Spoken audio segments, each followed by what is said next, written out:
필리핀의 한 작은 마을, 거대한 쓰레기산 옆에서 30년을 살아온 나잉 선생님에게는 더 이상 희망이 없었습니다.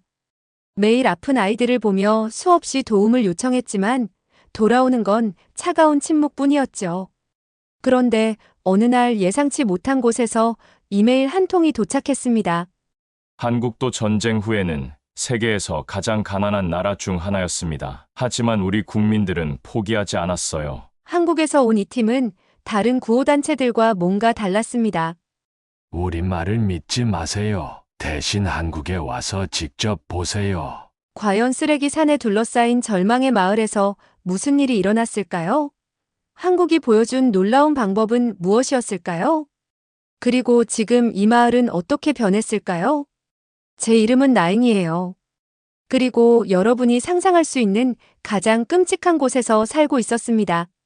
매일 아침 잠에서 깨면 가장 먼저 코를 찌르는 건 냄새였어요. 우리 마을 바로 옆에 있는 거대한 쓰레기 산에서 나오는 냄새 말이에요. 그 냄새가 너무 지독해서 눈물이 나고 속이 메스꺼렸죠. 하지만 30년이나 여기서 살다 보니 이제는 익숙해졌어요. 선택의 여지가 없을 때는 그렇게 되는 것 같아요.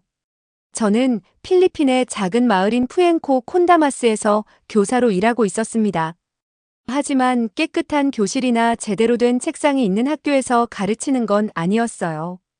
저는 밤에 작은 철제 건물에서 수업을 하고 있었거든요. 지붕은 뚫려 있고 플라스틱 의자들은 하나도 똑같은 게 없었죠. 제 학생들은 마땅히 뛰어놀고 웃어야 할 아이들인데 대신 늘 아파하고 있었어요. 제 학생들에 대해 말씀드릴게요. 발린이라는 아이가 있는데 16살이에요. 이 아이는 거의 매주 고열에 시달리고 있었어요.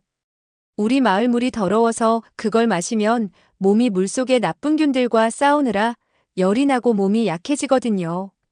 때로는 너무 아파서 걸을 수도 없어 수업에 오지 못하기도 했어요. 그리고 작은 시타라는 아이도 있어요. 팔과 다리에 빨간 상처들이 가득했죠. 이런 상처들은 쓰레기 산에서 나온 화학물질이 섞인 물웅덩이에서 놀면서 생긴 거였어요. 그 물은 겉보기에는 멀쩡해 보이지만 피부를 상하게 하는 독이 들어있었거든요.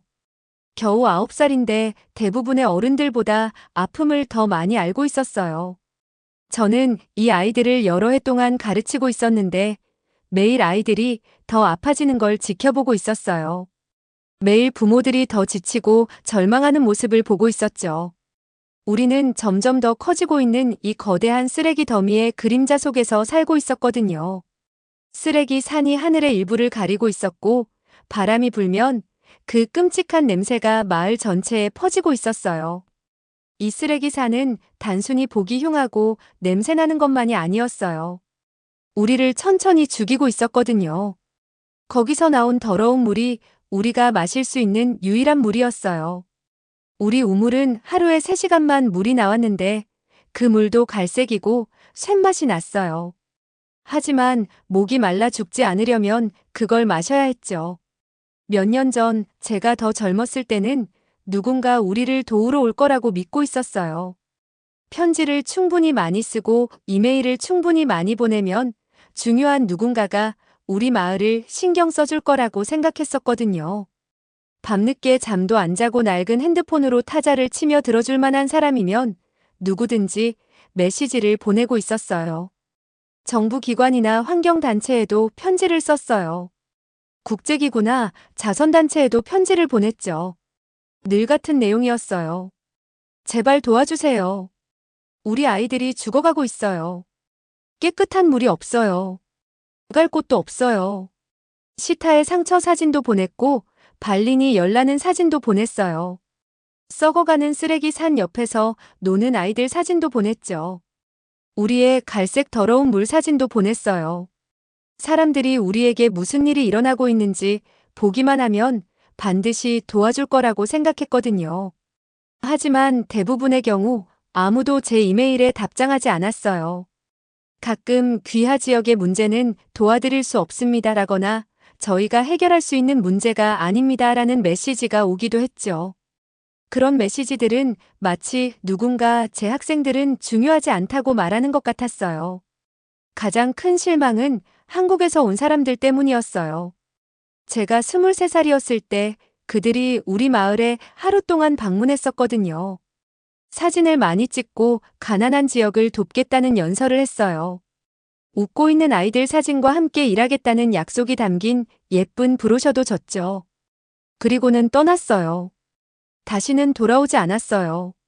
그날 저는 희망이 위험한 거라는 걸 배웠어요. 희망은 상황이 나아질 거라고 믿게 만들거든요. 그런데 나아지지 않으면 그 실망감이 마음을 부숴버릴 수 있어요. 그래서 희망을 접었어요.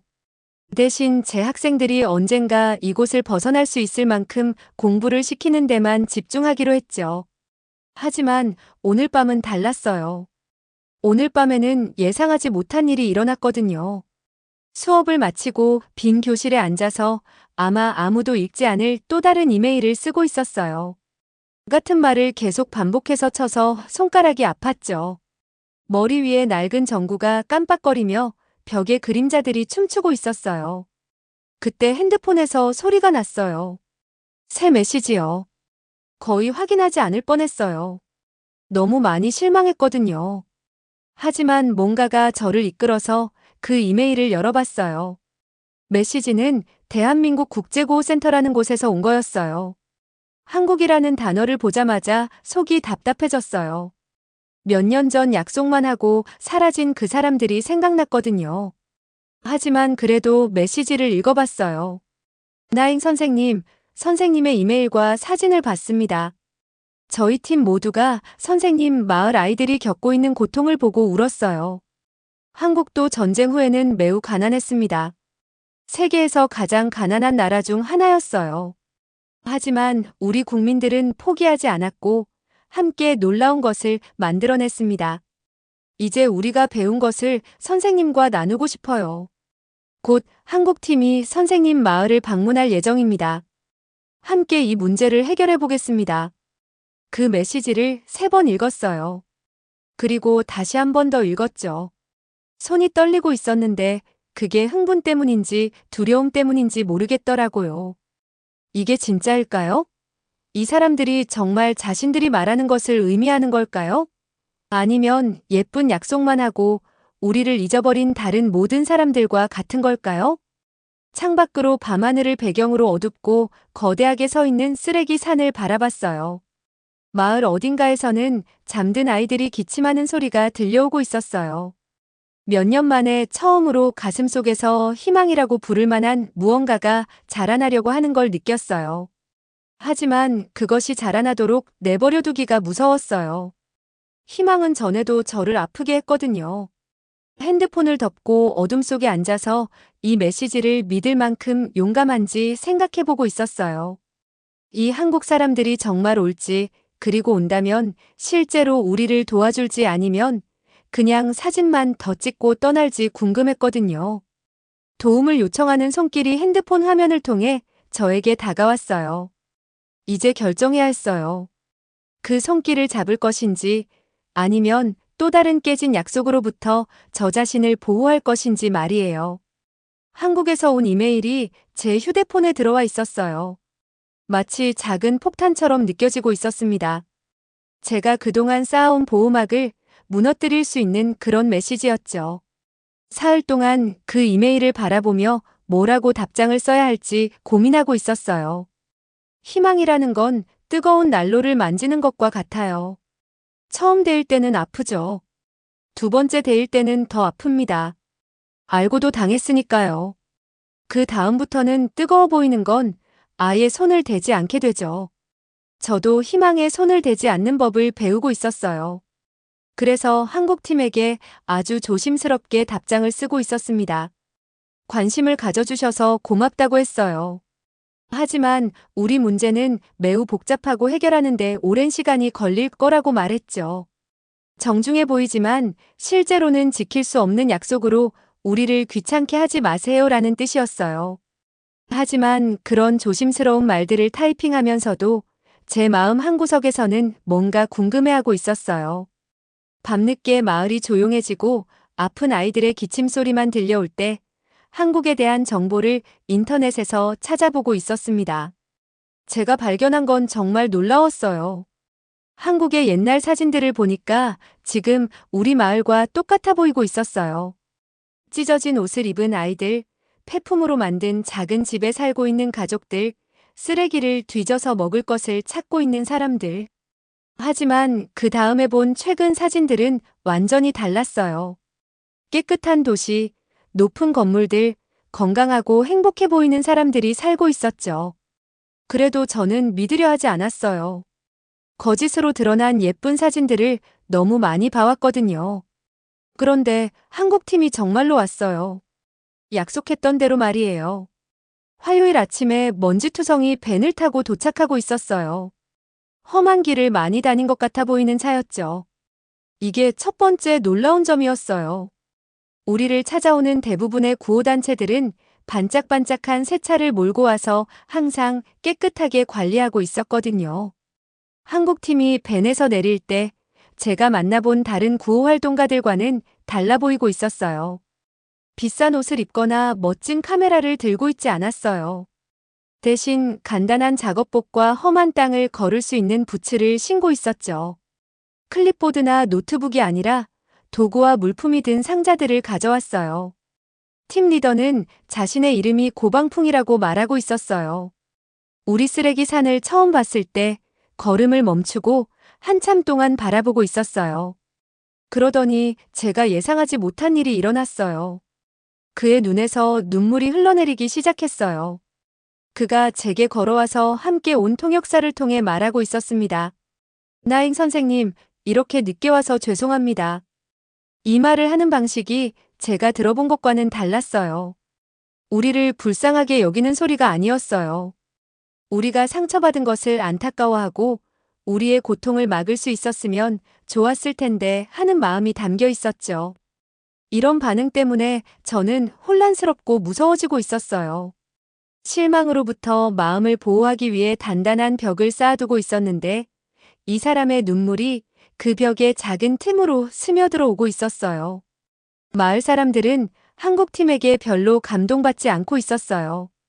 나이 든 남자들 몇 명이 팔짱을 끼고 인상을 찌푸리고 있었죠. 저 사람들도 그냥 사진만 찍고 떠날 거야. 작년에 온 미국 사람들 기억나지? 그 사람들도 도와주겠다고 약속했었잖아.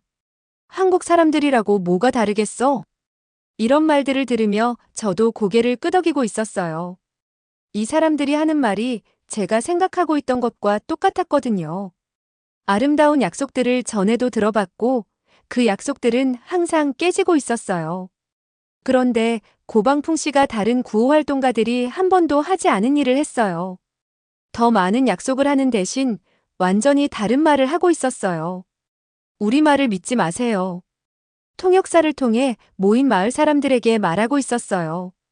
말은 하기도 쉽고 깨뜨리기도 쉬워요. 대신 우리와 함께 한국에 가보세요. 우리가 쓰레기 산에서 뭘 만들어냈는지 직접 보세요. 우리 방법이 여기서도 통할지 확인해 보세요. 이 제안에 저를 포함해서 모든 사람이 충격을 받고 있었어요. 그는 우리 보고 자신을 믿으라고 하는 게 아니었어요. 우리 눈으로 직접 증거를 보라고 하고 있었죠. 모든 비용은 저희가 부담하겠습니다. 그가 계속 말하고 있었어요. 비행기표, 음식, 숙소 모든 것 말이에요. 여러분은 저희 손님이 될 거예요. 그리고 저희 방법을 보시고 여기서는 통하지 않을 거라고 생각하시면 안 된다고 말씀하세요. 그러면 저희가 집으로 돌아가겠습니다. 진실을 증명하기 위해서 낯선 사람들을 자기 나라로 데려가겠다는 이 사람을 바라보고 있었어요. 제가 예상했던 것과 너무 달라서 어떻게 반응해야 할지 모르겠었어요. 제 마음 한쪽에서는 즉시 거절하고 싶어 하고 있었어요. 거절하는 게 더 안전했거든요. 거절하면 다시 실망할 일도 없고 가짜일지도 모르는 무언가를 믿을 위험도 없으니까요. 하지만 제 마음의 다른 한쪽에서는 오래전에 죽었다고 생각했던 작은 목소리가 속삭이고 있었어요. 이번에는 다를지도 몰라. 이 사람들이 정말 진심일지도 몰라. 그날 밤 잠자리에 누워서 그 제안에 대해 생각하고 있었어요. 창문 너머로 별빛에 윤곽이 드러나는 쓰레기 산이 보이고 있었죠. 제가 평생 그곳에 있어 왔고 매년 더 크고 더 독성이 강해지고 있었어요. 그 산이 영원히 거기 있을 거라고 아무것도 바꿀 수 없다고 받아들이고 있었거든요. 하지만 제가 틀렸다면 어떨까요? 쓰레기 산을 정말로 옮길 수 있다면 어떨까요?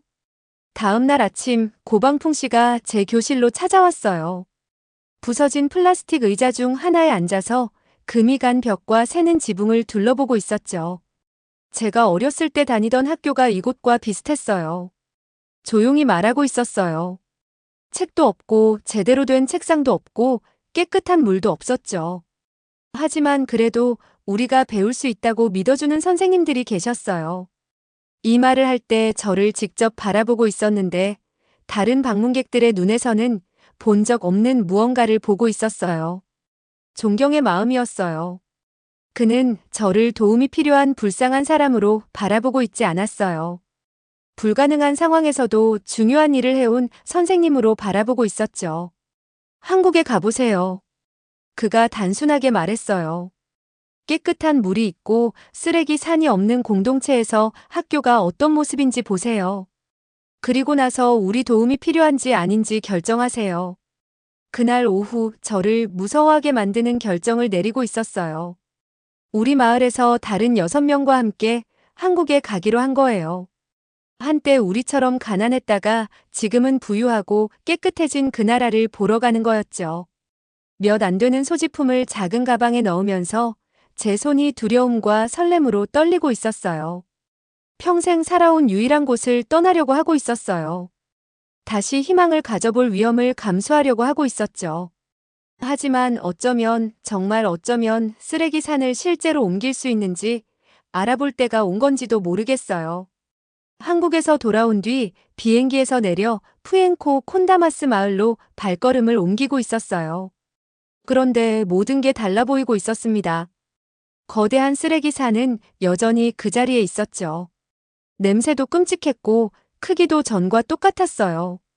하지만 이상하게도 그 쓰레기 산을 바라보는 제 마음이 완전히 바뀌어 있었습니다. 이전에는 절대 해결할 수 없는 끔찍한 문제로만 보였거든요. 그런데 이제는 뭔가 다른 것들이 눈에 들어오고 있었어요. 재료들이 보이기 시작했습니다. 팔 수 있는 플라스틱 병들, 재활용할 수 있는 철캔들, 새 종이로 만들 수 있는 종이들이 눈에 들어오고 있었어요.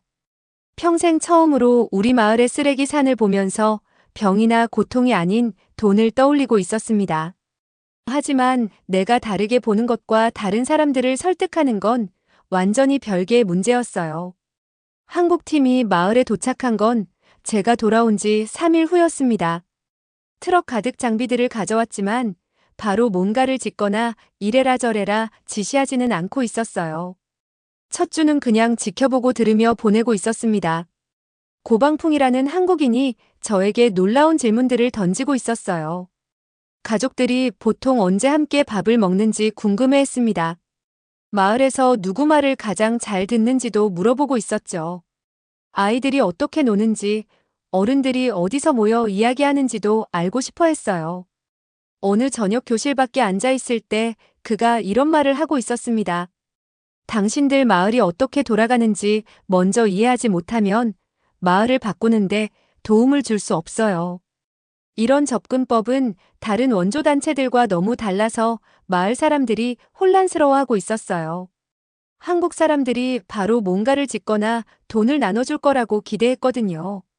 마을에서 가장 나이 많은 호아킴 할아버지가 이렇게 말씀하고 계셨습니다. 저 사람들이 뭘 기다리고 있는 거야? 도우러 왔다면서 왜 하루 종일 우리만 쳐다보고 있는 거지? 하지만 저는 고방풍이 무엇을 하려는지 점점 이해하게 되고 있었어요. 한국식 해결책을 필리핀 문제에 억지로 끼워 맞추려는 게 아니었습니다. 우리 마을, 우리 사람들에게 맞는 해결책을 찾으려고 노력하고 있었어요. 일주일 동안 지켜보고 배운 뒤 한국팀이 모든 마을 사람들을 작은 광장에 모이게 했습니다. 고방풍이 모든 사람들 앞에 서서 모든 걸 바꿔버린 발표를 하고 있었어요. 통역을 통해 이런 말이 들려오고 있었습니다. 우리는 아주 작게 시작할 겁니다. 마을 한 구석에서만요. 쓰레기를 바라보는 새로운 방식 하나만 시도해 볼 거예요. 잘 되면 더 크게 만들고 안 되면 다른 방법을 시도하겠습니다. 하지만 작게 시작하고 함께 시작합니다. 한국 사람들이 마을 한가운데 재활용 스테이션이라는 걸 설치하고 있었어요. 별로 화려하지 않았습니다. 명확한 라벨이 붙은 큰 통 4개가 전부였어요. 플라스틱 병용통 하나, 종이와 골판지용 통 하나, 철캔용 통 하나, 유리병용 통 하나였습니다. 세영이라는 젊은 한국 여자가 쓰레기를 분리하는 방법을 보여주고 있었어요. 플라스틱 병에 라벨을 떼고 안에 들어있던 음식이나 음료를 깨끗이 씻어내는 방법을 시연하고 있었습니다. 종이를 접어서 공간을 덜 차지하게 하는 방법도 알려주고 있었어요. 철캔은 비우고 깨끗이 씻어야 한다고 설명하고 있었습니다. 각각의 재료들은 서로 다른 재활용 회사에 팔릴 거예요.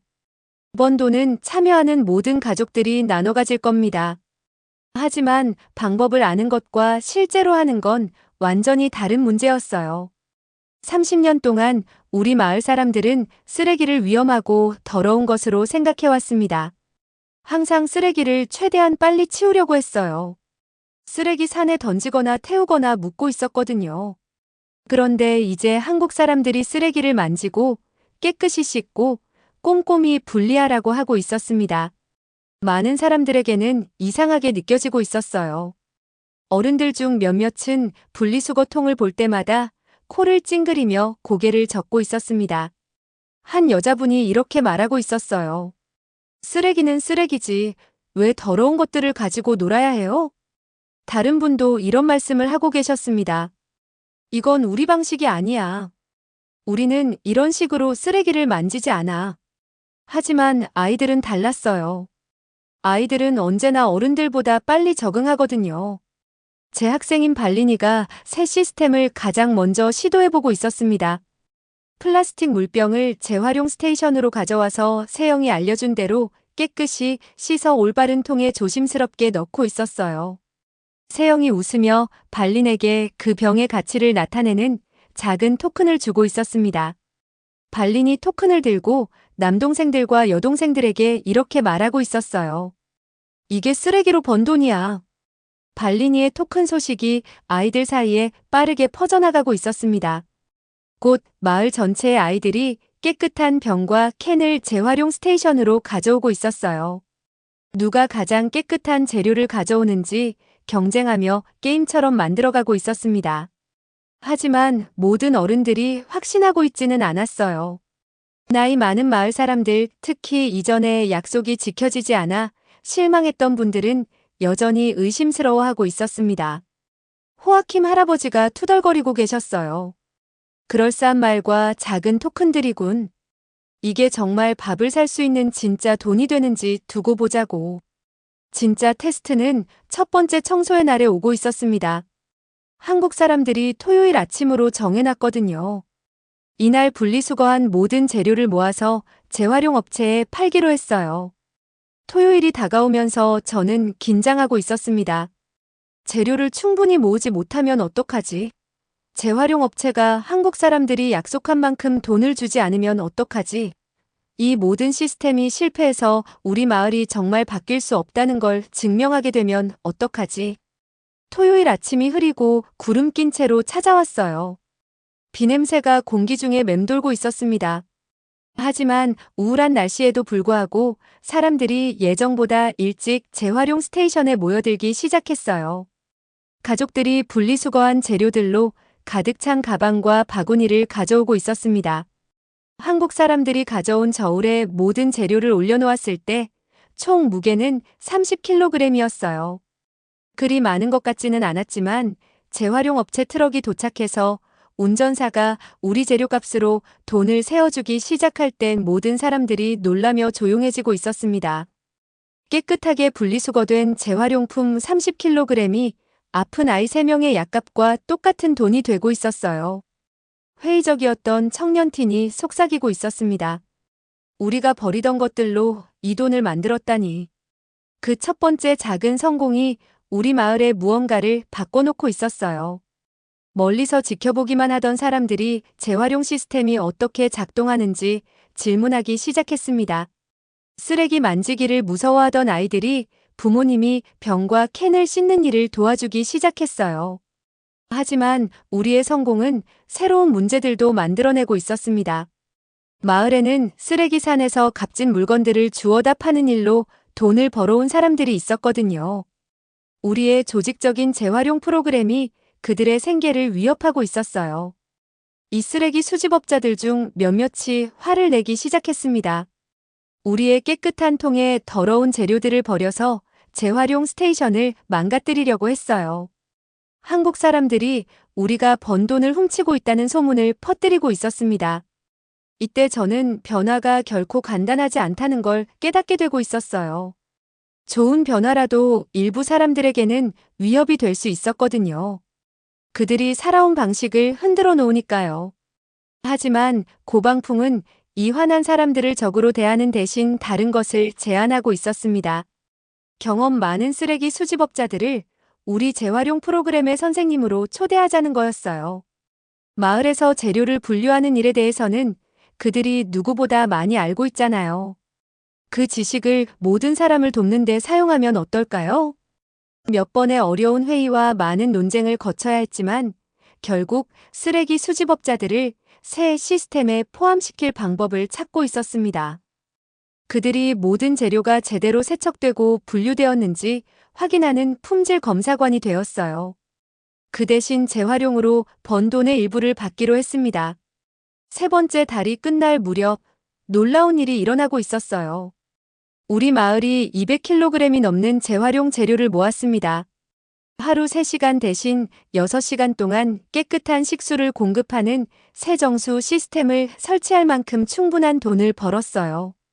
하지만 가장 중요한 변화는 돈도 아니고 깨끗한 물도 아니었습니다.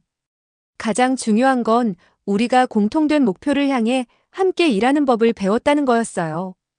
우리가 상황의 무력한 피해자가 아니라는 걸 발견했습니다. 올바른 지원과 정보가 있으면 우리 스스로 문제를 해결할 수 있는 사람들이었어요. 지금 제 학생들을 보면 그들의 얼굴에서 뭔가 다른 걸 보게 됩니다. 예전에는 체념과 슬픔이 보였다면 이제는 호기심과 희망이 보이고 있어요. 더 이상 어려운 세상에서 그냥 버티는 법만 배우고 있지 않습니다. 그 세상을 바꾸는 법을 배우고 있어요. 쓰레기 산은 여전히 거기 있습니다. 여전히 크고 여전히 문제가 많아요. 하지만 더 이상 우리 삶을 지배하지 않습니다. 우리가 그것에 어떻게 반응할지를 우리가 결정하고 있어요. 그리고 그것이 모든 차이를 만들어내고 있습니다. 한국에서 온 첫 번째 이메일이 우리 마을의 모든 걸 바꾸어 놓은 지 벌써 2년이 지났어요. 가끔 제가 꿈을 꾸고 있는 건 아닌지 꼬집어 보곤 합니다. 오늘 저는 새로 지어진 마을 회관에 앉아 있었어요. 창밖을 바라보니 3년 전에 제가 상상도 못했을 풍경이 펼쳐지고 있었습니다. 예전에는 썩은 쓰레기 냄새만 나고 있었는데 이제는 우리가 가꾼 정원에서 꽃향기가 풍기고 있었죠.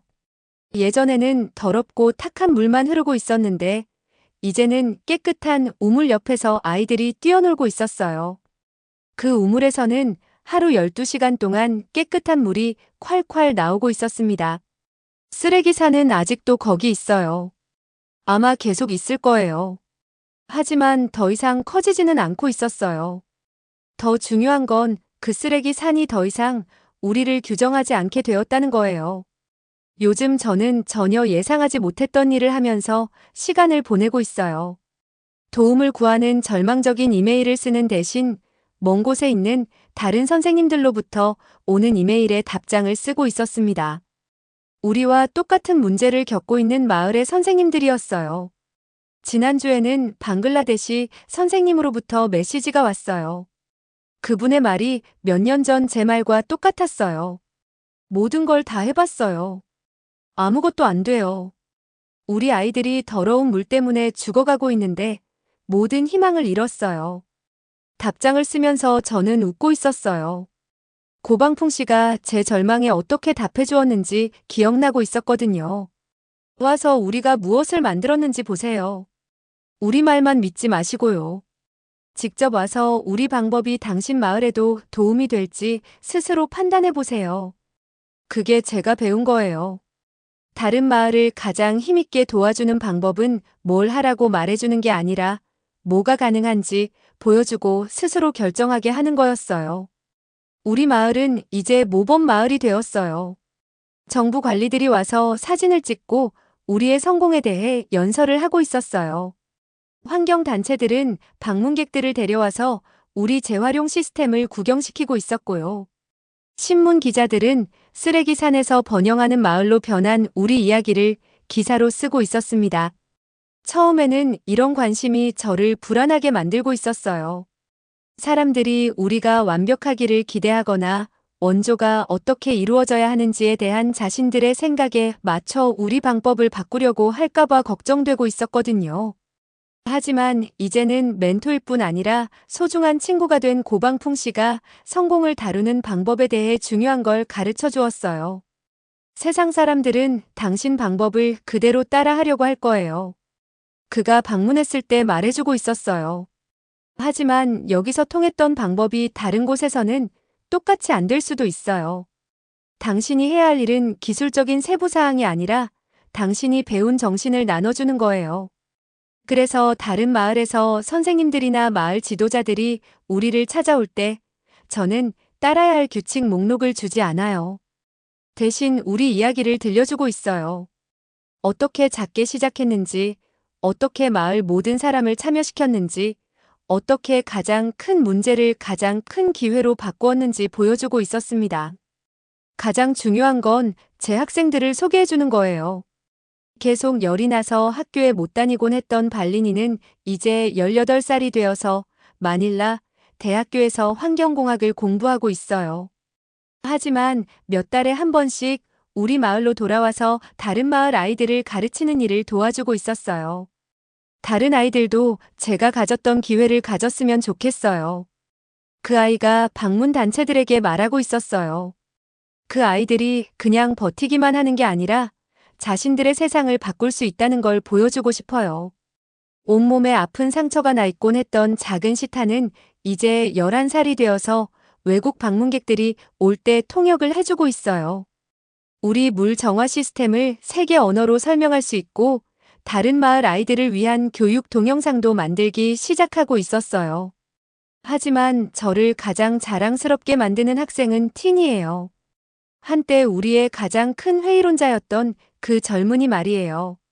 지금은 필리핀 환경천연자원부에서 일하면서 전국 시골 마을들의 재활용 프로그램 구축을 도와주고 있었어요. 나잉 선생님이 가르쳐 주셨어요. 문제는 우리를 막는 벽이 아니라고요. 그가 자신이 훈련시키는 사람들에게 말하고 있었어요. 문제는 그냥 올바른 해답을 기다리고 있는 퍼즐일 뿐이에요. 우리의 성공은 우리 마을을 훨씬 넘어서는 파급 효과를 만들어내고 있었어요. 베트남, 인도네시아, 방글라데시의 마을들이 우리 방법을 자신들 상황에 맞게 바꿔서 사용하고 있었어요. 케냐의 한 학교는 우리 학생들과 펜팔 프로그램을 시작하고 있었고요. 페루의 한 마을은 자신들만의 재활용 시스템을 설계하는데 우리 도움을 요청해 오고 있었습니다. 하지만 성공은 제가 전혀 예상하지 못했던 어려움들도 가져다 주고 있었어요. 가끔 방문객들은 우리가 모든 문제를 완벽하게 해결했기를 기대하고 있었어요. 복잡한 문제들에 대한 간단한 답을 원하고 있었죠. 깔끔하고 명쾌한 이야기를 담은 극적인 전후 사진들을 보고 싶어 하고 있었어요. 현실은 그보다 훨씬 복잡해요. 우리에게는 아직도 문제들이 있어요. 우리 재활용 시스템이 가끔 고장나기도 해요. 모든 가정이 똑같이 참여하지는 않고 있어요. 어떤 달에는 돈을 더 많이 벌고 어떤 달에는 적게 벌기도 해요. 우리는 완벽하지 않고 앞으로도 완벽해지지는 않을 거예요. 하지만 우리는 달라졌어요. 우리는 함께 문제를 해결하는 방법을 아는 마을이 되었어요. 우리 자신의 힘으로 변화를 만들어낼 수 있다고 믿는 사람들이 되었죠. 한때는 장애물만 보이던 곳에서 이제는 기회를 보는 아이들과 어른들이 되었어요. 가장 중요한 변화는 우리 건물이나 시스템에 있는 게 아니에요. 가장 중요한 변화는 우리가 우리 자신을 바라보는 방식에 있어요. 우리는 더 이상 누군가가 와서 구해주기를 기다리는 희생자들이 아니에요. 우리는 우리 자신의 이야기의 주인공들이에요. 이 이야기의 2장을 마무리하면서 저는 창밖을 바라보고 있어요.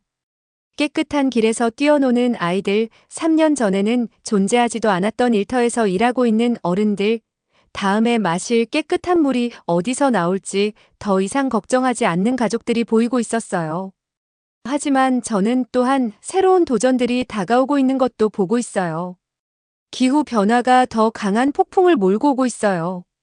인구 증가가 새로운 쓰레기 처리 문제들을 만들어내고 있었고요. 젊은 사람들이 도시로 떠나면서 그들의 에너지와 아이디어를 가져가고 있었어요. 이런 도전들이 예전처럼 저를 무섭게 만들지는 않아요. 왜냐하면 이제 예전의 나잉이 몰랐던 걸 알게 되었거든요. 마을들이 올바른 지원과 올바른 정보, 그리고 가장 중요하게는 자신들만의 변화 과정을 통제할 권리를 가질 때 스스로를 변화시킬 수 있다는 걸 알게 되었어요. 영웅의 여행은 정말로 끝나지 않아요. 하나의 문제를 해결할 때마다 해결해야 할 새로운 문제들을 발견하게 되죠. 하나의 도전을 극복할 때마다 우리의 창의력과 결심을 시험하는 새로운 도전들을 마주하게 되고 있어요. 하지만 그게 더 이상 실망스럽지 않아요. 그게 이제는 신나는 일이에요. 왜냐하면 이제 우리가 앞으로 오는 어떤 도전이든 맞설 수 있는 능력이 있다는 걸 알고 있거든요. 쓰레기 산이 우리에게 가르쳐 준 게 있어요. 가장 큰 문제들이 가장 위대한 해결책의 토대가 될 수 있다는 거였어요. 그 교훈은 앞으로 우리가 어떤 산을 마주하게 되든 큰 도움이 될 거예요. 그리고 먼 마을의 새로운 선생님들이 절망적인 도움 요청을 저에게 보내올 때 저는 계속해서 똑같은 메시지로 답장을 보낼 거예요. 와서 보세요. 당신 자신의 힘을 믿으세요. 작게 시작하고 함께 시작하고 절대 포기하지 마세요. 그게 한국이 우리에게 준 진짜 선물이거든요. 재활용에 대한 기술적 지식만이 아니라 모든 마을이 이미 자기 안에 자신만의 변화의 씨앗을 가지고 있다는 이해를 주었어요. 우리에게 필요한 건 그냥 우리 스스로 그 힘을 믿을 수 있을 때까지 그 힘을 믿어주는 누군가뿐이에요. 오늘의 사연은 여기까지입니다. 나잉 선생님의 이야기는 진짜 변화는 거창한 약속이 아니라 작은 실천에서 시작된다는 걸 보여줍니다. 한국이 전쟁의 폐허에서 일어난 경험을 바탕으로 다른 나라를 도운 것처럼 우리도 우리만의 방식으로 세상에 희망을 전할 수 있습니다. 가장 큰 문제가 가장 큰 기회가 될 수 있다는 것, 그리고 혼자가 아닌 함께할 때 불가능해 보이는 일도 가능하다는 것을 배웠습니다. 한국의 진짜 힘은 기술이 아니라 포기하지 않는 마음이었습니다. 영상이 마음에 드셨다면 좋아요와 구독 그리고 다른 분들과 함께 이 영상을 공유해주세요. 그리고 댓글로 여러분은 과연 어떤 선택을 했을지 알려주세요. 당신의 이야기도 기다리고 있습니다. 내일 또 좋은 영상으로 찾아뵙겠습니다. 감사합니다.